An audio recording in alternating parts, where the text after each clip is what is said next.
Hi friends, अगर आप हमारे वीडियो को सबसे पहले देखना चाहते हैं तो अभी हमारे चैनल को सब्सक्राइब करें और बेल आइकन दबाएं।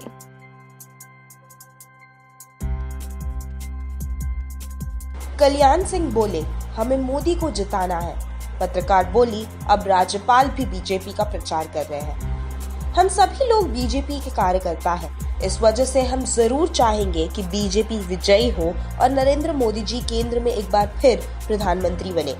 उनका प्रधानमंत्री बनना देश और समाज के लिए जरूरी है। ये बयान है उत्तर प्रदेश के पूर्व मुख्यमंत्री और राजस्थान के मौजूदा राज्यपाल कल्याण सिंह का, जिन्होंने बीते 23 मार्च को अलीगढ़ में पत्रकारों से बातचीत करते हुए ये बात कही। राज्यपाल जो राज्य का संवैधानिक प्रमुख होता है, उसकी नियुक्ति राष्ट्रपति ही करता है। केंद्र सरकार की पैरवी करना या फिर उसके पक्ष वोट की अपील करने काम कभी भी राज्यपाल नहीं कर सकता है। ऐसा पहली बार है जब राज्यपाल ने खुद एक पार्टी विशेष को वोट करने के लिए कहा है या फिर उस पार्टी को जिताने की बात कही होगी। ये बयान इसलिए भी विवादित हो जाता है क्योंकि संवैधानिक पद पर बैठे शख्स से किसी राजनीतिक पार्टी के प्रति झुकाव की अपेक्षा नहीं की जाती है। इस बयान पर पत्रकार कादम्बिनी शर्मा ने सोशल मीडिया पर लिखा, जब राज्यपाल ही किसी भी पार्टी का चुनाव प्रचार करने लगे तो उनके संवैधानिक पद का कोई मतलब नहीं रह जाता। बता दें कि 87 साल के कल्याण सिंह उत्तर प्रदेश के मुख्यमंत्री रह चुके हैं। 6 दिसंबर 1992 को अयोध्या में विवादित ढांचा गिराए जाने के वक्त वो राज्य के सीएम थे। इस घटना के बाद कल्याण की सरकार को बर्खास्त कर दिया गया था। चुनाव का पहला रुझान, मोदी मैजिक खत्म। यूपी में योगी शाह की रैली में नहीं जुटी भीड़। चुनाव चाहे विधानसभा के हो या फिर लोकसभा के, बीजेपी सभाओं में कुर्सी खाली होने का सिलसिला लगातार जारी है। अब बीजेपी अध्यक्ष अमित शाह के आगरा रैली में एक तरफ मन से दहाड़ लगती रही, विपक्षियों पर हमला बोला जा रहा था, मगर दूसरी तरफ सुनने वाले बेहद कम रहे। इस सभा की खाली कुर्सियों की तस्वीर सोशल मीडिया पर जमकर वायरल हो रही है। दरअसल बीजेपी के राष्ट्रीय अध्यक्ष अमित शाह और उत्तर प्रदेश के मुख्यमंत्री योगी आदित्यनाथ ने आगरा में बीजेपी की विजय संकल्प सभा का आयोजन किया था, जिसमें सीएम योगी ने सभा के दौरान कहा कि प्रधानमंत्री नरेंद्र मोदी ने विकास के नए आयाम स्थापित किए हैं और जाति धर्म से परे गांव, गरीब और किसान को अपने विकास का माध्यम बनाया है। वहीं अमित शाह ने कहा कि एक और देश का विकास करने वाले नरेंद्र मोदी है, जिनकी सरकार पर 5 साल में भ्रष्टाचार का कोई आरोप तक नहीं लगा, तो दूसरी तरफ महागठबंधन और महामिलावट है, जो जाति धर्म वाली सरकार चाहते हैं। उन्होंने कहा कि हमें देश की सुरक्षा के लिए प्रधानमंत्री को चुनना है, हमें ऐसा प्रधानमंत्री चुनना है। जब ये भाषण चल रहा था तो इसे सुनने वाले बहुत कम थे, जिसकी वजह से बीजेपी की जमकर किरकिरी हुई। पत्रकार अभिसार शर्मा ने सोशल मीडिया पर कुछ तस्वीरों को शेयर करते हुए लिखा, बीजेपी की पहली रैली पश्चिमी उत्तर प्रदेश और वो भी अपने गढ़ आगरा में, और वो भी अमित शाह और योगी आदित्यनाथ, और उत्साह बेशुमार इतना कि खाली सीटों पर भगवा डालना पड़ा। कन्हैया कुमार से डरे गिरिराज सिंह, बेगूसराय से चुनाव लड़ने से किया इनकार। केंद्रीय मंत्री गिरिराज सिंह नवादा की सीट को लेकर भयंकर चिंता में है। बीजेपी हाईकमान ने गिरिराज की सीट बदलकर नवादा से बेगूसराय कर दिया है। इसी को लेकर सूत्रों से खबर आ रही है कि गिरिराज सिंह बेगूसराय सीट से चुनाव लड़ने से मना कर दिया है, बल्कि उन्होंने बिहार प्रभारी भूपेंद्र यादव और बिहार बीजेपी अध्यक्ष नित्यानंद राय को नवादा सीट बदलने के लिए दोषी ठहराया है। वैसे गिरिराज सिंह को उनकी नवादा की सीट बदलकर बेगूसराय किए जाने से ज्यादा चिंता इस बात की है कि बेगूसराय से उनके सामने सीपीआई से जेएनयू छात्र संघ के पूर्व अध्यक्ष कन्हैया कुमार है। कन्हैया कुमार को लेफ्ट ने बेगूसराय से अपना उम्मीदवार बनाया है। ये बात किसी से छिपी नहीं है कि गिरिराज सिंह ने केंद्र में मंत्री रहते हुए जेएनयू और कन्हैया कुमार पर किस हद तक गिर कर बातें कही थी।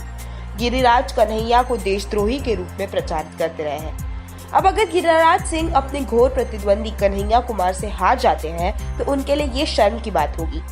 गिरिराज ने इसे अपनी नाक की लड़ाई मान लिया है, इसलिए वो अपनी सीट को लेकर पार्टी से नाराज चल रहे हैं।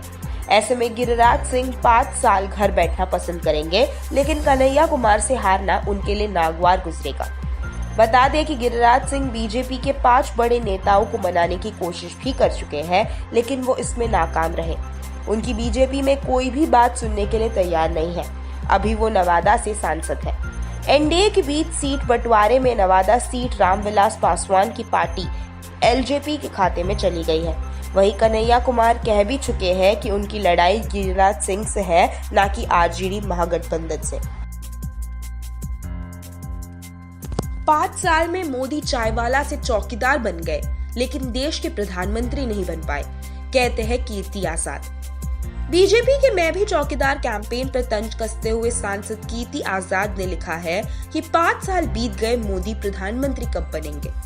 पिछले ही दिनों भाजपा छोड़ कांग्रेस में शामिल हुए कीर्ति आजाद ने ट्वीट किया है कि उन्होंने चायवाला से शुरुआत की, फिर वो पकौड़ा वाला बने, अब वो चौकीदार है। भारत पिछले 5 साल से इंतजार कर रहा है कि कब नरेंद्र मोदी प्रधानमंत्री बनेंगे और पेट्रोल के दाम कम करेंगे, नौकरी देंगे, 15 लाख अकाउंट में आएगा, स्मार्ट सिटी बनेगा, काला धन आएगा, आदि वाह मोदी जी वाह। कीर्ति आजाद की ट्वीट में 2014 के उन वादों का जिक्र है जो नरेंद्र मोदी ने प्रधानमंत्री बनने से पहले किया था। 2014 में नरेंद्र मोदी ने कहा था कि वो प्रधानमंत्री बने तो हर साल 2 करोड़ युवाओं को रोजगार देंगे। 5 साल का कार्यकाल खत्म हो गया, लेकिन किसी साल 2 करोड़ युवाओं को रोजगार नहीं मिला।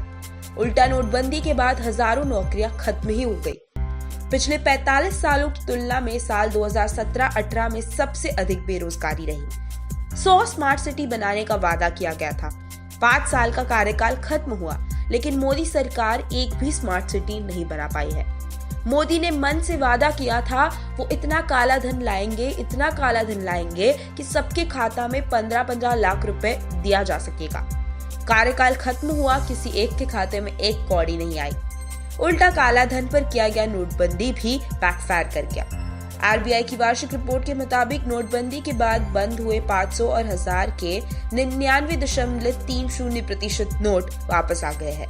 एटीएम और बैंक की लाइन में जो 100 से ज्यादा लोग मरे वो अलग। पीएम बोले मोदी टी शर्ट खरीदिए। कांग्रेस बोली जब राजा व्यापारी बन जाए तो जनता भिखारी हो जाती है। लोकसभा चुनाव की शुरुआत हो चुकी है, ऐसे में तैयारी भी जोर शोर से है, लेकिन प्रधानमंत्री मोदी अब खुद से जुड़े सामानों की बिक्री में लग गए। देश के लिए ऐसा पहला मौका है जब देश का प्रधानमंत्री खुद से जुड़े सामानों की बिक्री करने में लगे हुए हैं। पीएम मोदी ने इस पर बकायदा ट्वीट करते हुए सोशल मीडिया पर लोगों से सामान खरीदने की अपील की है। वहीं इस अपील पर पहले कांग्रेस नेता प्रियंका गांधी ने शिक्षा मित्रों से जुड़े पर सवाल पूछा। प्रियंका ने सोशल मीडिया पर लिखा, उत्तर प्रदेश के शिक्षा मित्रों की मेहनत का रोज अपमान होता है। सैकड़ों पीड़ितों ने आत्महत्या कर डाली।